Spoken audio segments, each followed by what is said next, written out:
I collapsed face first onto the concrete outside the 24-hour diner, where I'd just finished my fourth shift of the day. My vision blurred as blood pooled from my split lip. 3 strangers stepped over me like I was garbage. My phone buzzed with 17 missed calls from debt collectors, but none from the 2 people who should have cared most. Mom and Dad were probably asleep in their comfortable beds, while I lay broken on the street, sacrificing everything to save them from bankruptcy. The fluorescent hospital lights burned my eyes as consciousness slowly returned. A kind-faced nurse named Casey was adjusting my IV drip, her expression filled with concern that felt foreign after months of indifference from the people who should have loved me most. "You're lucky that construction worker found you," she said softly. "How long have you been pushing yourself this hard?" I tried to speak, but my throat felt like sandpaper. Casey handed me a cup of water, and the cool liquid brought back the ability to form words. 18 months, I whispered, my voice barely audible. Casey pulled up a chair beside my bed. "Honey, your blood work shows severe exhaustion and malnutrition. When did you last have a full meal?" I couldn't remember. Everything had become a blur of alarm clocks, time cards, and the constant weight of financial desperation pressing down on my chest like a boulder. Let me take you back to where this nightmare began. 18 months earlier, I was Fritz Miller, a senior at Arizona State University studying business administration. I had a 3.7 GPA, a part-time job at a campus bookstore, and dreams of opening my own consulting firm after graduation. Life felt manageable, even promising. Then my father's auto repair shop burned down, taking everything with it. The fire started when a customer's car caught fire during what should have been a routine brake repair. The flames spread quickly through the garage, destroying thousands of dollars worth of equipment and tools my father Robert had spent 20 years collecting. But the real devastation came afterward, when the lawyers descended like vultures. The customer, an elderly man named George Harrison, suffered severe burns and was hospitalized for months. His son William Harrison hired the most aggressive legal team in Phoenix, and they came after my parents with everything they had. The lawsuit claimed negligence, improper safety procedures, and failure to maintain equipment. My mother Linda called me sobbing on a Tuesday morning. "Fritz, they want $340,000. We're going to lose everything." The number hit me like a physical blow. My parents had insurance, but their policy only covered $100,000. The gap between what they owed and what they could pay seemed impossible to bridge. I dropped out of Arizona State University 3 weeks before graduation. My parents begged me not to sacrifice my degree, but I couldn't watch them lose their home while I sat in lecture halls learning theories about market economics. They had sacrificed everything to put me through college, working double shifts and skipping vacations to cover my tuition. Now it was my turn to step up. Within a month, I had assembled a brutal schedule of 4 jobs that consumed every hour of my day. At 5 o'clock each morning, I reported to a construction site downtown, mixing concrete and hauling materials until 11. The work was backbreaking, but it paid $18 an hour, and the foreman Tony was understanding about my situation. At noon, I changed clothes in my car and rushed to Morrison's grocery store, where I worked the afternoon shift stocking shelves and helping customers until 6 in the evening. The pay was only $12 an hour, but the manager let me take home expired food that was still good, saving me money on groceries I couldn't afford anyway. 7 o'clock found me at a telemarketing call center, cold calling people during their dinner hour to sell them insurance policies they probably didn't need. I hated every minute of it, but commission plus hourly wage brought in another $200 a week if I hit my numbers. Finally, at midnight, I began my cleaning shift at a downtown office building. 4 hours of emptying trash cans, vacuuming carpets, and scrubbing toilets while the city slept around me. By 4 in the morning I was exhausted, but I had 1 hour to drive home, shower, and grab whatever food was left in my refrigerator before starting the cycle again. Every 2 weeks, I deposited my paychecks and immediately wrote a check to my parents for $4,200.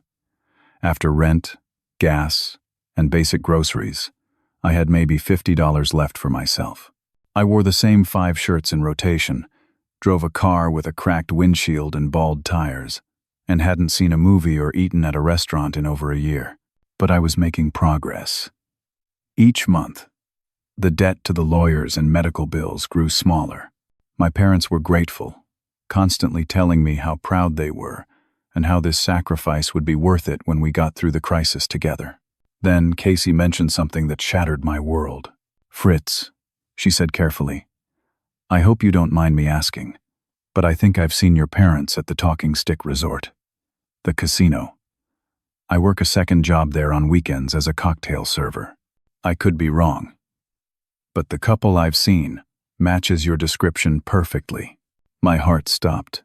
"Are you sure?" The man had graying hair and always wore those blue work shirts. The woman had short blonde hair and a small scar on her chin. They were playing slot machines in the high-limit area. I remember because they were betting $50 per pull. The description was unmistakable. My father always wore blue work shirts, and my mother had the scar from a childhood accident. But there had to be an explanation. Maybe they were just visiting the casino restaurant, or maybe Casey was mistaken. "How many times did you see them?" I asked, dreading the answer. "At least 3 times in the past month. Always late at night, always in the casino section." When I was discharged from the hospital the next morning, I drove straight to my parents' house with questions burning in my chest. I found my father's jacket hanging in the hallway closet and searched through the pockets, telling myself I was being paranoid and unfair. The casino receipts fell out like confessions. Talking Stick Resort, $50 slot machine bets, multiple visits over the past 6 weeks. The timestamps showed they had been gambling during hours when they claimed to be home sleeping, recovering from the stress of their financial situation. The total amount of receipts in that single jacket pocket was $843. $843 of the money I had earned cleaning toilets and hauling concrete blocks in the Arizona heat. My hands shook as I counted the receipts again, hoping I had made a mistake. But the numbers were clear, printed in black ink on casino paper that couldn't lie. My parents had been gambling away the money I was killing myself to earn. The confrontation happened at 7:30 the following morning, when my parents sat down for coffee at their kitchen table like nothing had happened. I placed the stack of casino receipts between the sugar bowl and my mother's favorite mug, watching their faces change from confusion to guilt to defensive anger. "Fritz, this isn't what it looks like." "My mother," Linda said immediately, her voice high and strained. "Really?" I held up a receipt for $300 in slot machine losses from just 2 nights earlier. "Because it looks like you've been gambling away the money I'm killing myself to earn." My father Robert pushed back from the table, his face flushed with embarrassment and rage. "You don't understand the pressure we're under. We needed some relief, some way to cope with this stress." "Relief?" The word came out louder than I intended.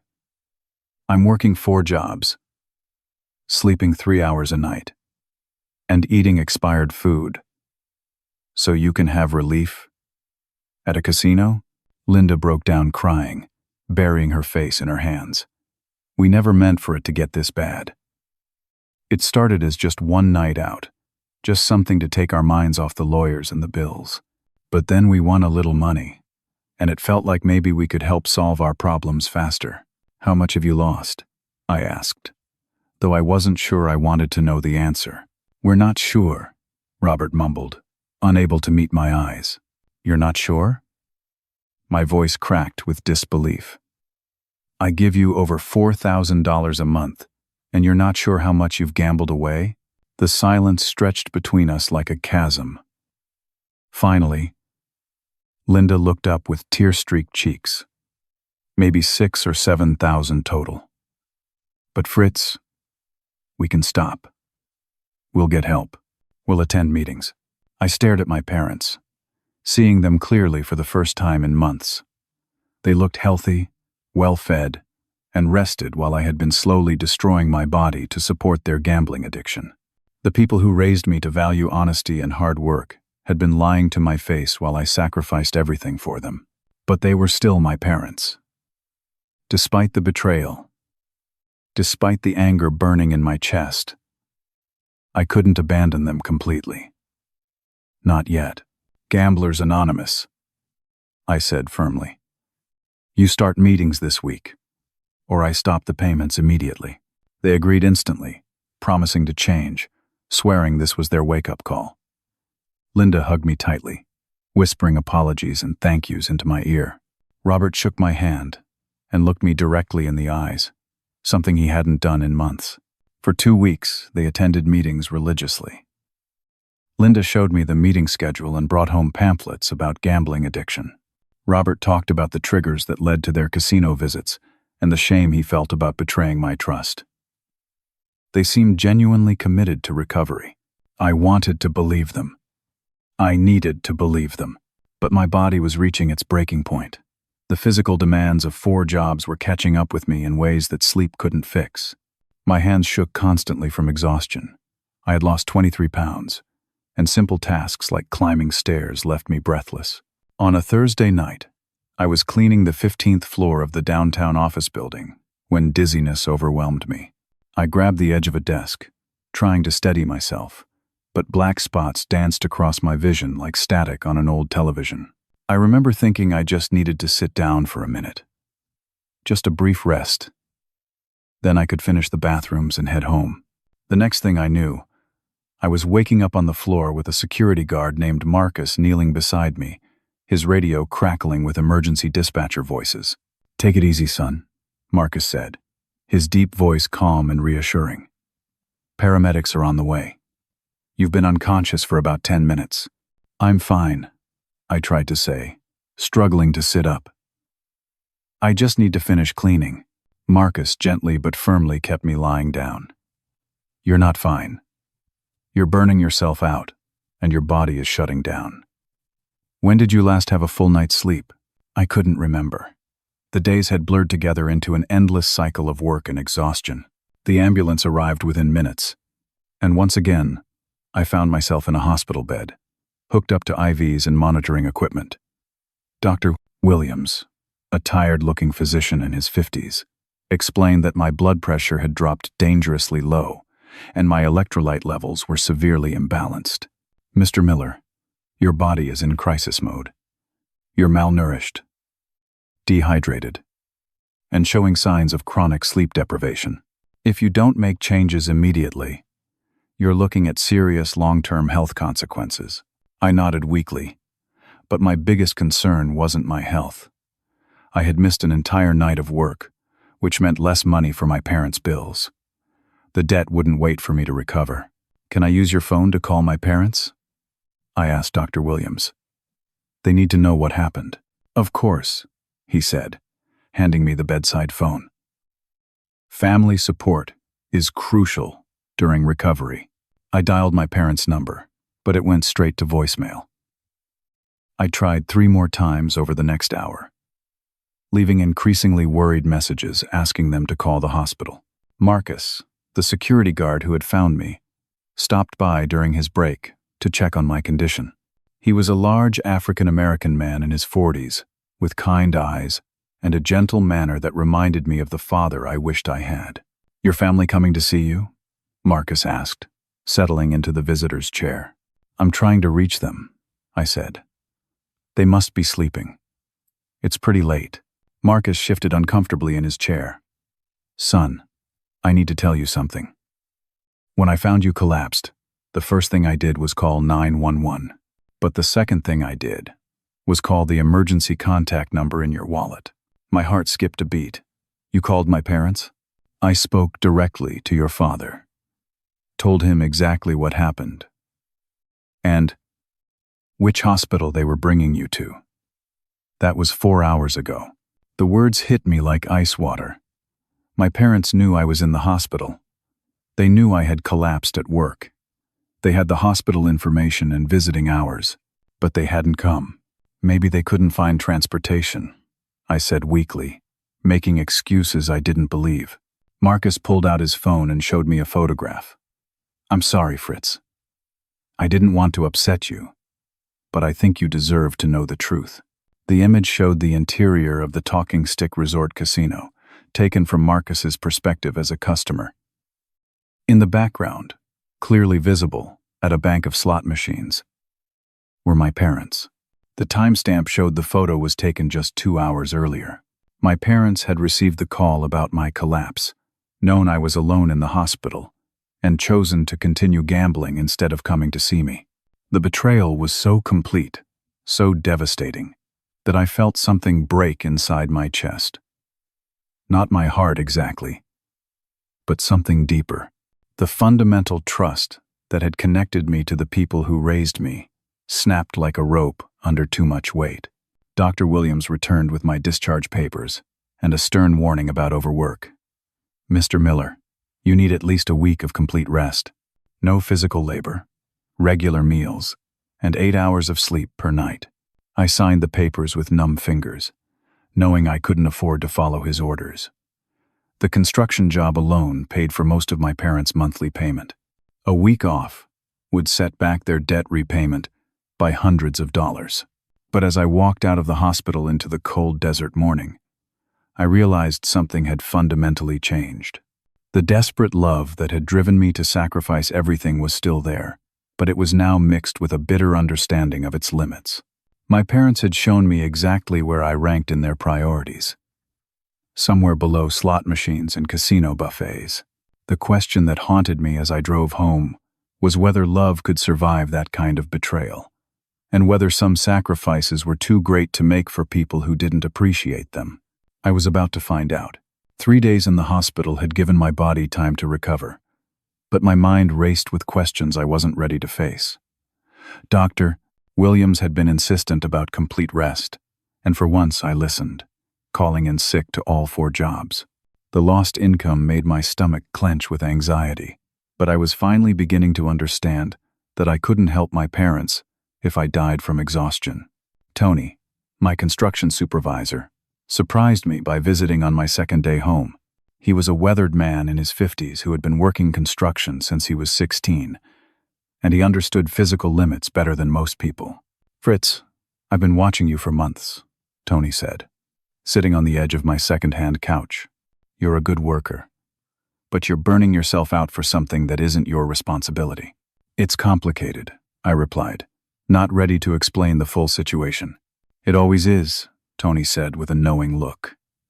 "But here's what I'm thinking. I've got a friend who runs a logistics company. They need a warehouse manager. $45,000 a year plus benefits. It's just one job, but it would pay more than 2 of your current positions combined." The offer was tempting, but I shook my head. "I need the income from all 4 jobs to help my family." Tony studied my face for a long moment. "Son, sometimes helping someone means letting them face the consequences of their choices. Think about it." After Tony left, I spent the afternoon staring at my parents' house from my bedroom window, working up the courage to confront them about the casino incident. But every time I started to walk over there, I remembered the image Marcus had shown me, and felt that broken feeling in my chest again. On my 3rd day of recovery, I finally felt strong enough to return home and face whatever conversation waited with my parents. I pulled into their driveway and noticed immediately that something was different. The house felt too quiet, and their car wasn't in its usual spot. I knocked on the front door. No answer. I walked around to the backyard and peered through the kitchen window. The room was completely empty. No furniture, no appliances, nothing but bare walls and clean counters. My heart started racing as I fumbled for the spare key they kept under a fake rock near the garden hose. The key still worked, and I pushed open the door to find absolute emptiness. Every room was vacant. The living room furniture was gone. Their bedroom was stripped bare. Even the family photos that had hung in the hallway for 20 years had been removed, leaving only faint rectangular outlines on the paint. In the center of the kitchen counter, weighted down by a salt shaker, was a single piece of notebook paper with my mother's handwriting. "Fritz, we won the Arizona Powerball jackpot. We've decided to start fresh somewhere new. Don't try to find us. This is for the best. Mom." I read the note 3 times before the words made sense. My parents had won the lottery and left town without telling me. They had abandoned me completely, taking their newfound wealth and disappearing like I had never existed. My hands shook as I pulled out my phone and dialed their number. It went straight to a message saying the number was no longer in service. I tried my mother's cell phone. Same message. Their social media accounts, which I checked frantically on my phone, had been deleted or deactivated. They had erased themselves from my life as completely as they had erased themselves from this house. I drove straight to the nearest gas station and bought a copy of the Arizona Republic, scanning the lottery section with desperate hope that this was all some kind of misunderstanding. But there it was, in black and white. Phoenix couple wins. $2.8 million. Powerball. Jackpot. Robert and Linda Miller. My parents. Winners of $2,800,000 after taxes. The article included a brief quote from lottery officials. The winners have requested complete anonymity and have already relocated out of state. They expressed their desire to start fresh with their new fortune. Start fresh. Like their previous life. Like their debt. Like their son who had sacrificed everything to save them. We're all just inconveniences to be discarded. I sat in my car outside the gas station, trying to process the magnitude of their betrayal. For 18 months, I had destroyed my health, abandoned my education, and given them every dollar I could earn. And the moment they no longer needed my help, they disappeared without even saying goodbye. The worst part was realizing they had planned this. The lottery drawing was 3 days ago, the same night I collapsed at work. They had won the jackpot while I was unconscious on a hospital floor, and instead of sharing their joy or relief with me, they had used those 3 days to pack up their lives and escape. Mrs. Peterson, our elderly landlord who lived next door, noticed me sitting in the driveway and walked over with a concerned expression. "Fritz, dear, I was wondering when I'd see you. Your parents gave me their 30-day notice 2 weeks ago. They said they were moving for your father's health. 2 weeks ago. They had been planning to abandon me for 2 weeks, even before they won the lottery. They had known they were leaving and continued to accept my money, continued to let me work myself to the point of collapse, continued to lie to my face about attending gambling addiction meetings. Did they leave any forwarding address? I asked, though I already knew the answer. No, sweetheart. They said they wanted a complete fresh start. I'm sorry. I thought you knew. I thanked Mrs. Peterson and drove home in a daze. My apartment, which had always felt temporary and sparse, now felt like a monument to my own foolishness. The second-hand furniture, the empty refrigerator, the stack of bills on my kitchen table, all evidence of how completely I had prioritized other people's needs over my own well-being. Jake, my friend from high school, called that evening to check on my recovery. When I told him what had happened, he was quiet for a long time. Fritz, man, I'm so sorry. But honestly, I'm not surprised. I've been watching you kill yourself for people who were taking advantage of you. They're my parents, I said weakly. Parents don't abandon their kids, Jake replied firmly.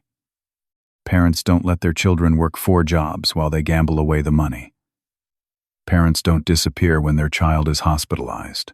Your parents stopped being parents a long time ago. Jake offered me his couch for as long as I needed it, and I accepted gratefully. I couldn't afford my apartment rent without the income from all 4 jobs, and I couldn't work all 4 jobs without ending up back in the hospital.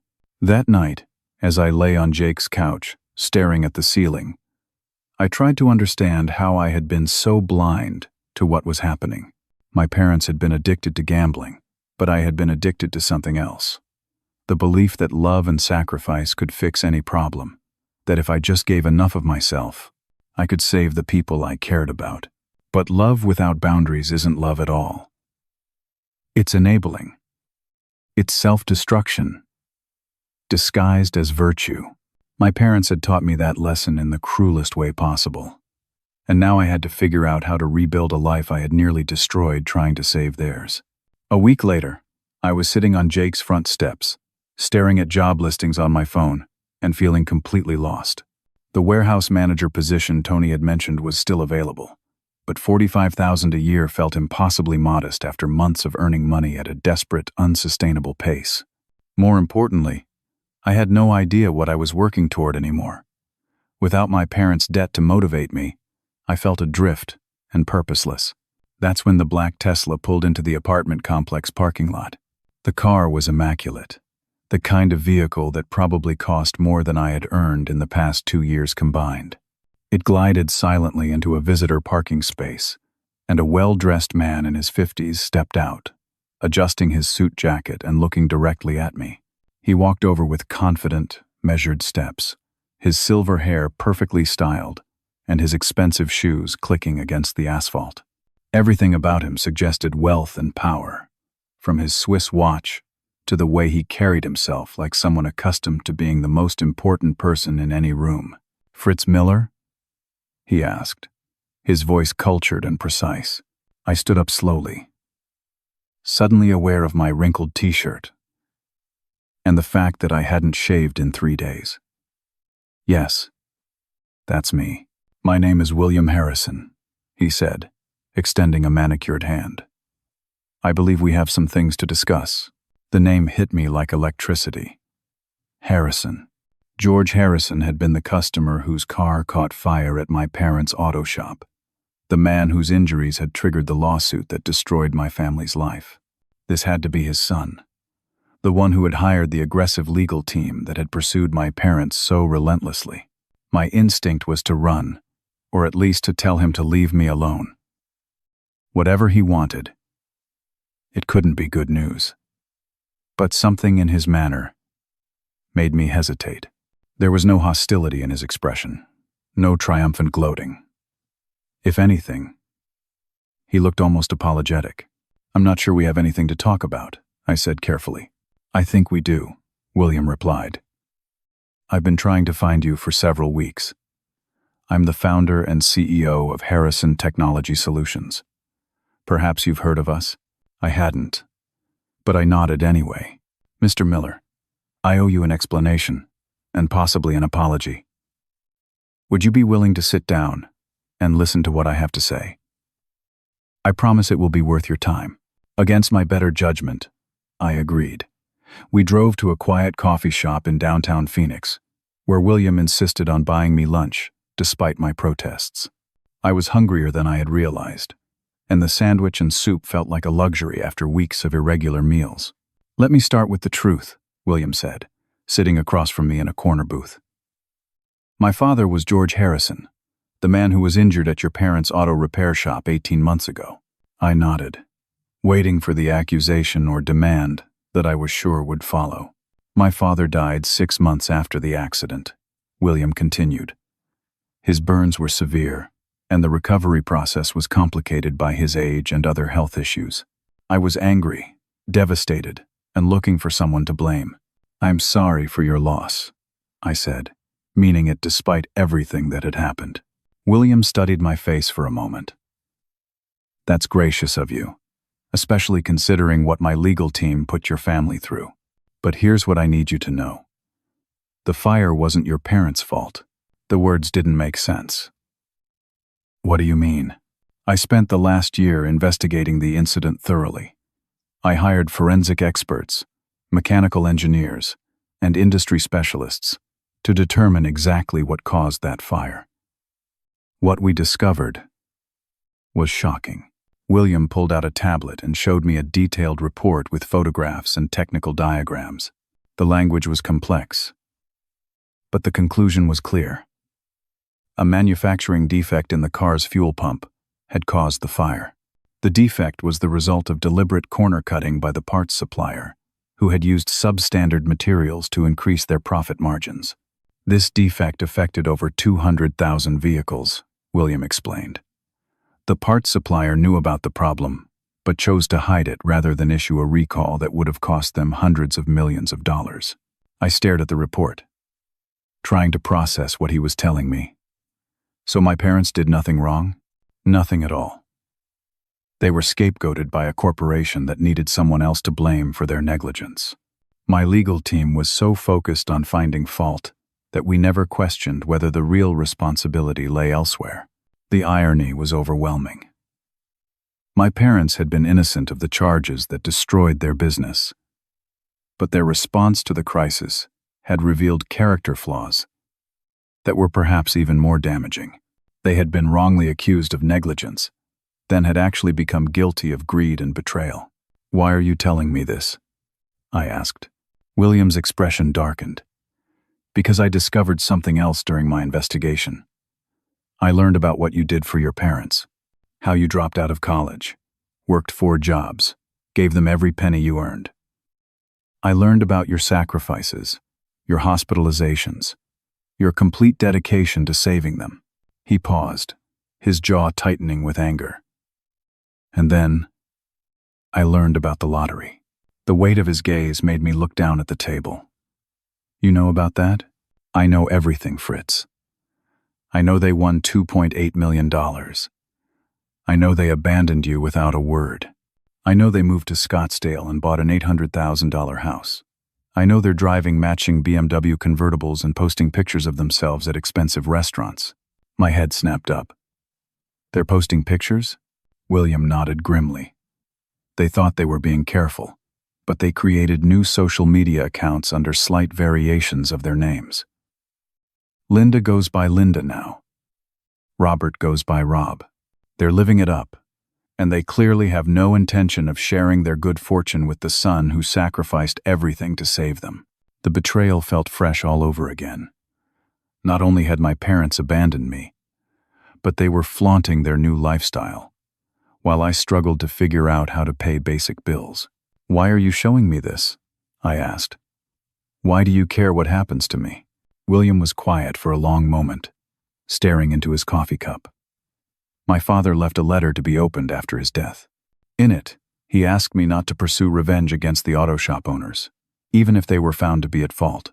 He said that accidents happen, that holding grudges only causes more pain, and that he wanted his death to lead to forgiveness, not more suffering." He looked up at me with eyes that held both sadness and determination. "I didn't listen to his advice. I pursued your parents relentlessly, even after the real culprit was identified. I'm partly responsible for the crisis that led to your sacrifice and their betrayal. My father would have been ashamed of what I allowed to happen to you. So this is about guilt," I said. "Partly," William admitted. "But it's also about justice. You've been wronged by multiple parties. The parts manufacturer who caused the original accident, the legal system that failed to identify the real culprit, my legal team that pursued innocent people, and most of all by your own parents, who took advantage of your love and loyalty." William reached into his jacket and pulled out a business card and a folded check. "Harrison Technology Solutions is worth $1.4 billion. I built it from nothing over the past 20 years. And I've learned that money is only valuable when it's used to create justice and opportunity." He slid the check across the table to me. It was made out for $100,000. "This is yours. No strings attached," William said. "You deserve compensation for what you've been through, and you deserve a chance to rebuild your life without the financial pressure that's been crushing you." I stared at the check, unable to believe what I was seeing. $100,000 was more money than I had ever imagined having. It was enough to finish my degree, find a decent apartment, buy a reliable car, and start over completely. "I can't accept this," I said, though every practical instinct in my body was screaming at me to take the money and run. "Yes, you can," William replied firmly. "But before you decide, let me tell you about the other option." He leaned forward, his eyes intense and focused. "I'm not just here to give you money, Fritz. I'm here to offer you the chance to get justice from the people who hurt you most. Your parents owe you far more than they've taken, and I have the resources to make sure they pay it back." The words sent a chill down my spine. "What are you talking about?" "I'm talking about legal action," William said. "I'm talking about exposing their behavior publicly. I'm talking about making sure they face consequences for abandoning the son who saved them from bankruptcy. Are you interested in hearing the details? I looked at the check again, then at William's determined expression. For the first time since my parents' betrayal, I felt something other than sadness and confusion.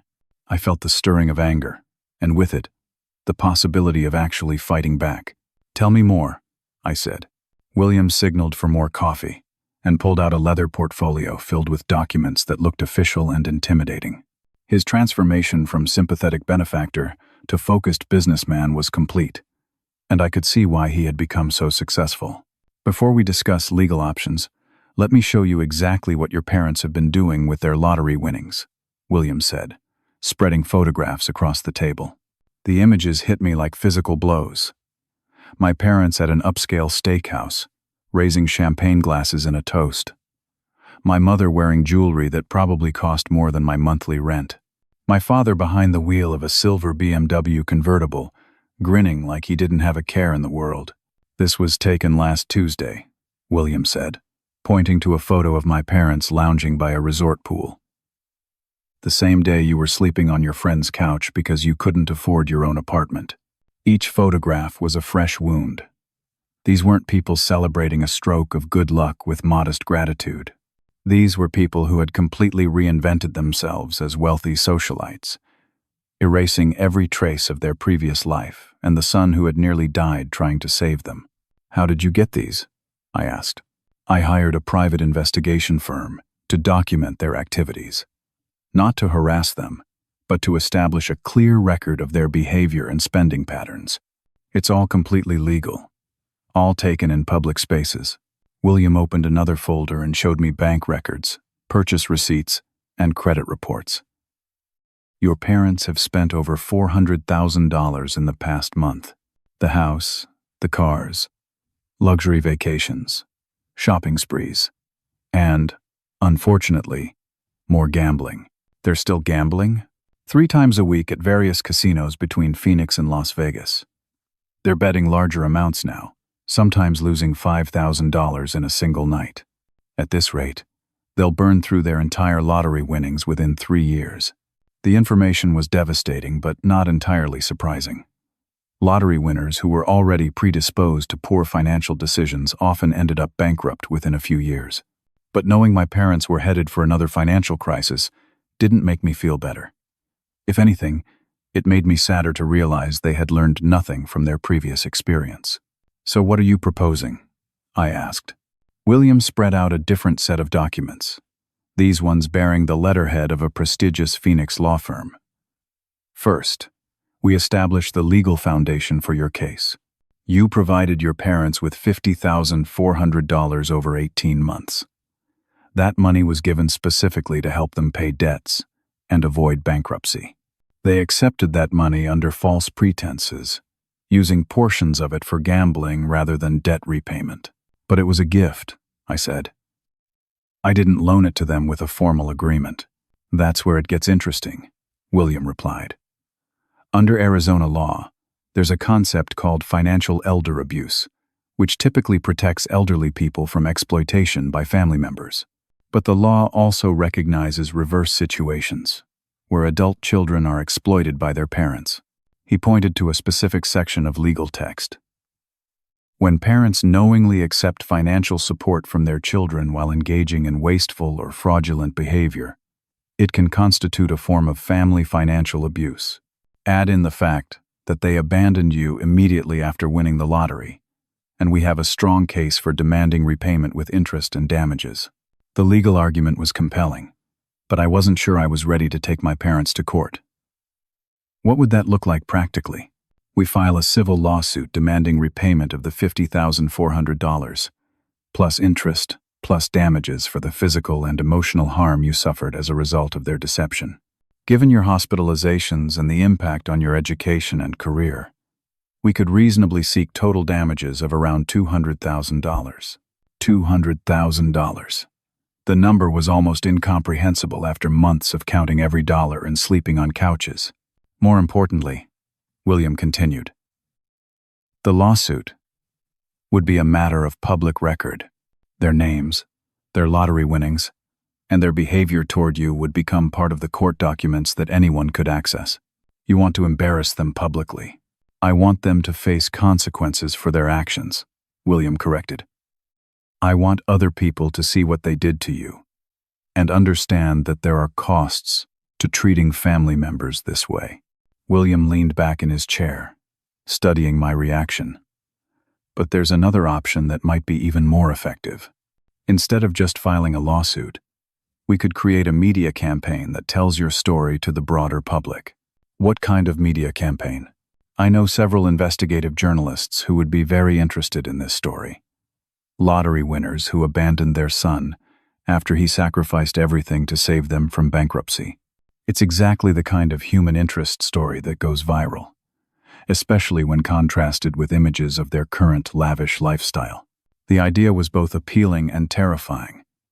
Part of me wanted the world to know what my parents had done, to see them face public judgment for their betrayal. But another part of me worried about the consequences of such exposure. What would happen to them? I asked. Public embarrassment. Certainly. Their new wealthy friends in Scottsdale might not be so welcoming once they understand how that wealth was obtained.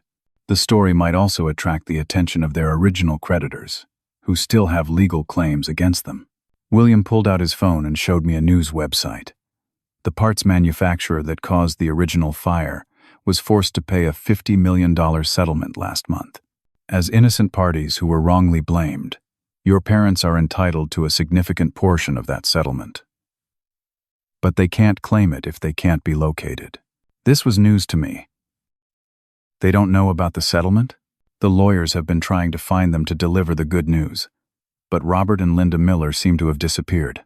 If they were located and received their portion of the settlement, they'd have another $1 million coming to them. The irony was staggering.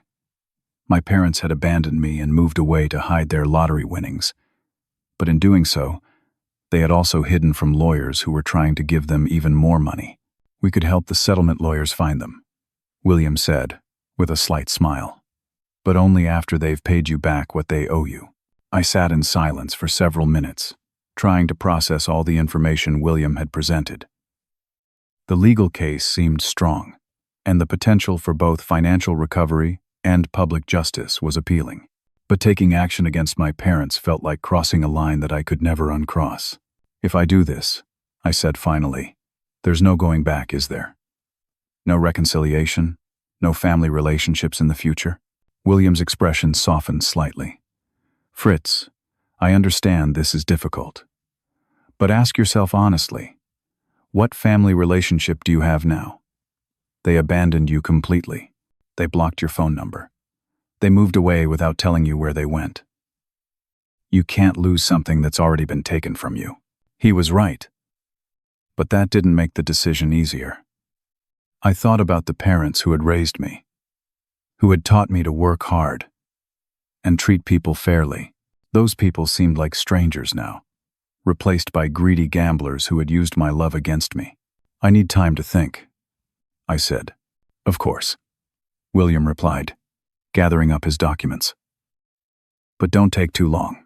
Every day that passes is another day they spend money that rightfully belongs to you, and another day their trail gets colder.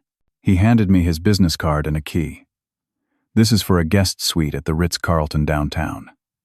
It's yours for as long as you need to make your decision. Think clearly, eat well, get some rest, and call me when you're ready. As I sat alone in the coffee shop after William left, I realized that this was the first time in months that someone had offered to help me without asking for anything in return. William was giving me power, resources, and options. My parents had given me only obligation, guilt, and abandonment. The choice was becoming clearer, even though it was still the hardest decision I had ever faced. The Ritz-Carlton suite was unlike anything I had ever experienced. Floor-to-ceiling windows overlooked the Phoenix skyline. The bathroom was larger than my entire previous apartment, and the bed felt like floating on a cloud after months of sleeping on couches and second-hand mattresses. But luxury couldn't quiet the storm in my mind. I spent 3 days pacing the suite, ordering room service I barely touched, and wrestling with the decision that would determine the rest of my life. Every time I convinced myself to forgive and move forward, I remembered the casino receipts, the hospital abandonment, and the casual cruelty of that goodbye note. On the fourth morning, I made my choice. I called William at 8 o'clock sharp. "I want to do more than just sue them," I said without preamble. "I want everyone to know exactly what kind of people they are." "I was hoping you'd say that," William replied, and I could hear the satisfaction in his voice. "I've already been laying the groundwork for a comprehensive exposure campaign." Within 2 hours, we were meeting in William's downtown office, a gleaming space on the 40th floor, with a conference room that could seat 20 people. Waiting for us was a sharp-looking woman in her 30s with intelligent eyes and an expensive suit. "Fritz, meet Sarah Chen," William said.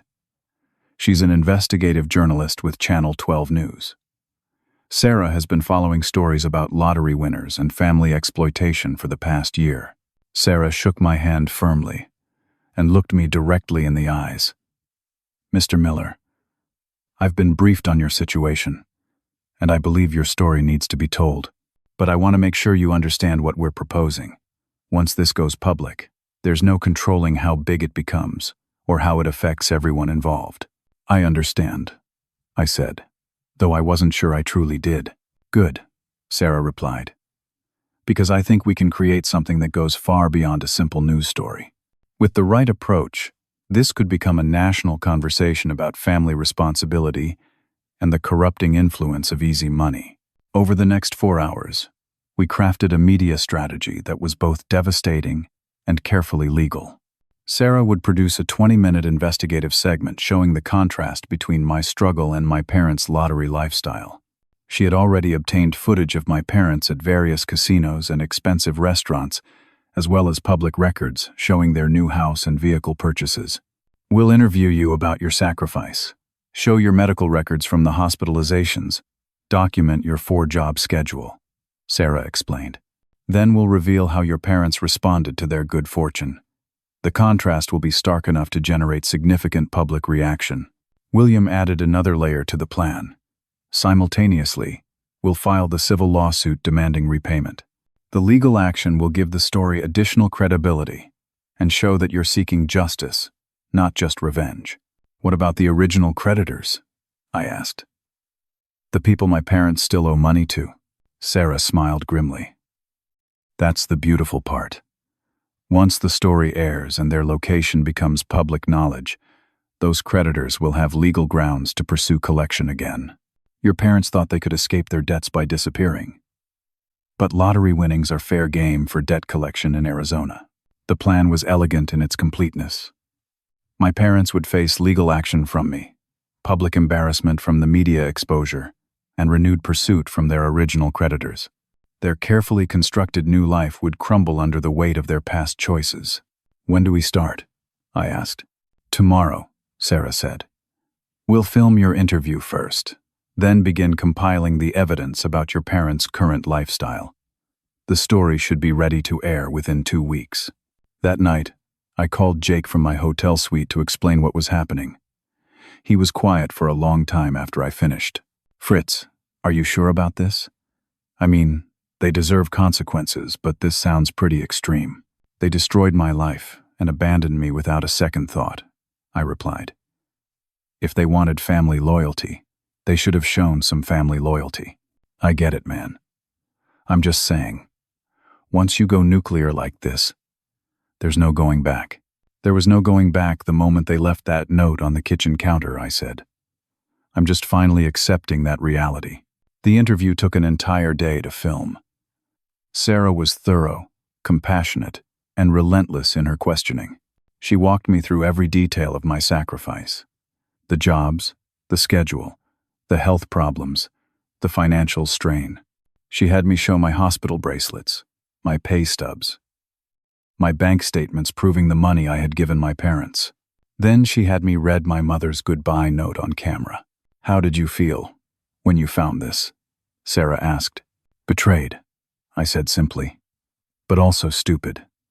I felt stupid for believing that love and sacrifice could change people who didn't want to change." The most powerful part of the interview was when Sarah asked me about my plans for the future. "I'm going back to school to finish my degree," I said. "I'm going to build a career and a life that doesn't depend on other people's approval or gratitude. And I'm never again going to sacrifice my well-being for people who don't appreciate it." Sarah also interviewed Dr. Williams about my medical condition and Tony about my work performance. Both men spoke passionately about my dedication and the obvious toll my schedule had taken on my health. "That young man was killing himself to help his family," Dr. Williams said.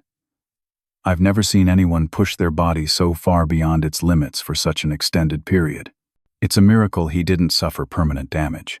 While Sarah prepared the news segment, Williams' legal team filed the civil lawsuit. The documents were detailed and damning, laying out my parents' deception and abandonment with clinical precision. The lawsuit demanded $180,000, the original $50,400 I had given them, plus interest, plus damages for medical expenses and lost educational opportunities. Arizona law allows the court to garnish lottery winnings for debt repayment, William explained. "Once we win the judgment, their bank accounts can be frozen until they pay what they owe you." The news story aired on a Thursday evening in prime time. Sarah had titled it, "Lottery Winners Abandon, Son Who Sacrificed Everything for Their Debts." The segment was devastating in its presentation, showing photos of my parents gambling and living luxuriously while I worked multiple jobs and ended up hospitalized. The public response was immediate and overwhelming. The story was shared thousands of times on social media within the first hour. Comments poured in expressing outrage at my parents' behavior and sympathy for my situation. Local radio stations picked up the story for discussion during their morning shows. By Friday morning, the story had been picked up by national media outlets. CNN ran a shorter version during their morning news, and several major newspapers wrote follow-up articles about lottery winners who abandoned their families. The real impact, however, came from an unexpected source. A Phoenix area debt collection agency saw the news story and immediately recognized my parents' names from their files. Robert and Linda Miller still owed $37,000 to various creditors from their original business failure. "We've been looking for them for months," the agency's owner told a reporter. "Now that we know where they live and that they have lottery winnings, we can resume collection proceedings immediately." My parents' phone started ringing constantly as reporters tried to reach them for comment. Their new neighbors in Scottsdale suddenly knew exactly who they were and how they had obtained their wealth. The exclusive community that had welcomed them as affluent new residents was now whispering about their abandonment of their son. 3 days after the story aired, my phone rang with a number I didn't recognize. "Fritz?" My mother's voice was shaky and desperate. "Please, we need to talk. This has gone too far." "Has it?" I replied calmly. "I thought this was what you wanted. A fresh start, without me, in your life." "We never wanted to hurt you," she sobbed. "We were just overwhelmed and scared, and we made terrible decisions." "You made deliberate choices," I corrected. "You chose to gamble away the money I earned. You chose to stay at the casino instead of coming to the hospital when I collapsed. You chose to abandon me when you won the lottery. None of that was accidental." "Please," she begged. "Can we meet somewhere and talk? We can fix this." "You can fix this," I said. "You can pay back the money you owe me, and you can face the consequences of your choices. My lawyers will be in touch." I hung up and turned off my phone. There would be other calls, other attempts at reconciliation, but I was done being manipulated by guilt and family obligation. For the first time in months, I felt like I was in control of my own life. The court ruling came down 6 weeks later, and it was everything William had promised. Judge Patricia Moss awarded me the full $180,000, plus court costs and attorney fees. Her written judgment was scathing in its assessment of my parents' behavior. "The defendant's conduct represents a profound breach of the trust and loyalty that should exist between family members," Judge Moss wrote. "Their willingness to accept substantial financial support from their son while engaging in wasteful gambling, followed by their abandonment of him upon receiving lottery winnings, constitutes unconscionable behavior that demands legal remedy. Under Arizona law, lottery winnings were subject to garnishment for debt collection. My parents' bank accounts were frozen within 24 hours of the judgment, and the Lottery Commission was ordered to withhold future payments until my claim was satisfied. But the legal victory was only part of the story. The media attention had triggered a cascade of consequences that reached far beyond what any of us had anticipated. The debt collection agencies had moved aggressively once they learned of my parents' location and assets. Within 2 weeks of the news story, Robert and Linda faced legal action from 4 different creditors, seeking a total of $63,000 in unpaid business debts. More significantly, the settlement from the parts manufacturer lawsuit had finally caught up with them. The legal team handling the class action suit had seen the news coverage and immediately filed paperwork to deliver my parents' portion of the $50 million settlement. $1,200,000. The irony was perfect. My parents had abandoned me and hidden their lottery winnings, only to discover that their concealment had cost them an even larger windfall. If they had remained in contact with me and handled their legal affairs responsibly, they would have been worth over $4 million instead of facing garnishment and debt collection. William kept me informed of every development, clearly enjoying the poetic justice of the situation. They could have been set for life, he told me over lunch at his country club. Instead, they're going to lose most of their lottery money to creditors and court judgments. The public attention also brought unexpected opportunities. 3 different universities offered me full scholarships to complete my degree, and 2 documentary filmmakers approached me about telling my story in longer format. More importantly, William offered me the position at Harrison Technology Solutions that he had mentioned during our first meeting. But instead of the entry-level management role I had expected, he proposed something much more significant. "I want you to head up our new corporate responsibility division," William said. "Your experience gives you unique insight into family financial stress and the importance of employee support systems. I think you could help us develop programs that prevent other families from going through what you experienced." The salary was $95,000 a year, more than I had ever imagined earning. But beyond the money, the position offered something even more valuable: the chance to turn my painful experience into meaningful help for other people. I accepted immediately. 6 months later, I was walking across the stage at Arizona State University to receive my bachelor's degree in business administration. The ceremony felt surreal after everything that had happened, but also deeply satisfying. I had finished what I started, despite every obstacle my family had created. Jake was in the audience, along with Tony from the construction site and Dr. Williams from the hospital. William Harrison sat in the front row, beaming with pride like the father my own parents had never managed to be. After graduation, I used part of my court settlement to buy a modest 3-bedroom house in Tempe. The extra bedrooms weren't just for guests. I had decided to create a support network for young adults facing similar family crises. Through my new position at Harrison Technology Solutions, I had met dozens of people struggling with parents who were addicted to gambling, drugs, or simply financial irresponsibility. One of my first house guests was a 19-year-old named David, whose parents had stolen his college savings to feed their gambling addiction. Another was Maria, whose mother had taken out credit cards in her name and destroyed her credit before abandoning her with $30,000 in debt. "You can stay as long as you need," I told each of them. "But the rules are simple. You work toward your education or career goals.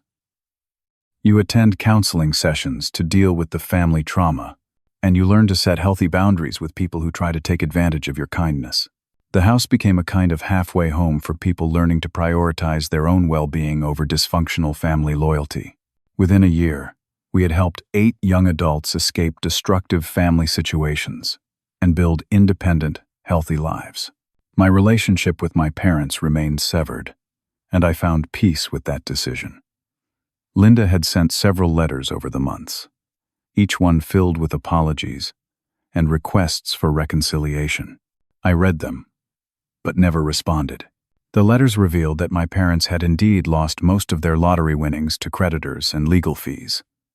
They were living in a small apartment, driving used cars, and working retail jobs to pay their bills.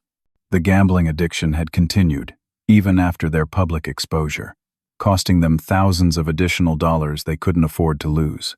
Robert had never written to me directly, but Linda mentioned that he was too ashamed to reach out. Apparently, he blamed himself for leading them down the path of gambling and abandonment, and he believed I would never forgive him. He was right. I had learned that forgiveness didn't require reconciliation. I could let go of anger without letting destructive people back into my life.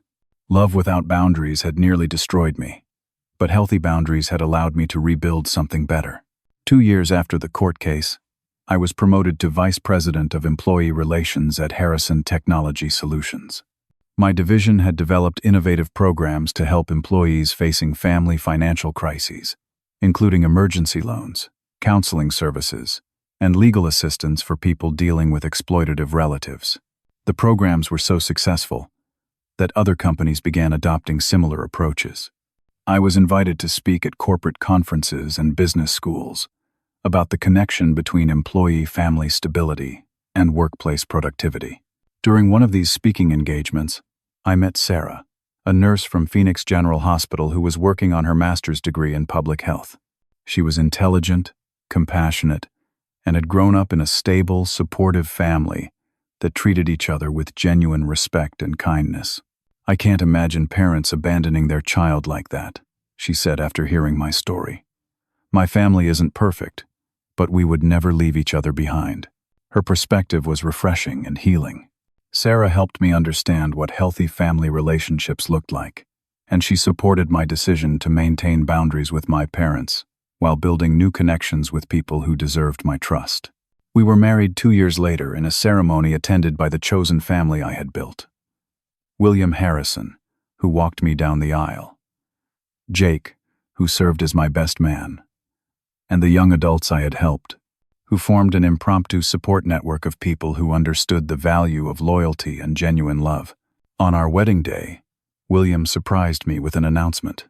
He was donating $5 million to establish the Harrison Miller Foundation, a nonprofit organization dedicated to helping young adults escape exploitative family situations. "Your parents taught you a valuable lesson," William said during his toast. "They showed you that blood relation doesn't guarantee love or loyalty, but you've built something better. A family based on choice, respect, and mutual support. The foundation became my life's work." Over the next 5 years, we helped more than 300 young adults break free from financially and emotionally abusive family relationships. We provided housing, education support, legal assistance, and counseling services to people who had been taught that family obligation required self-destruction.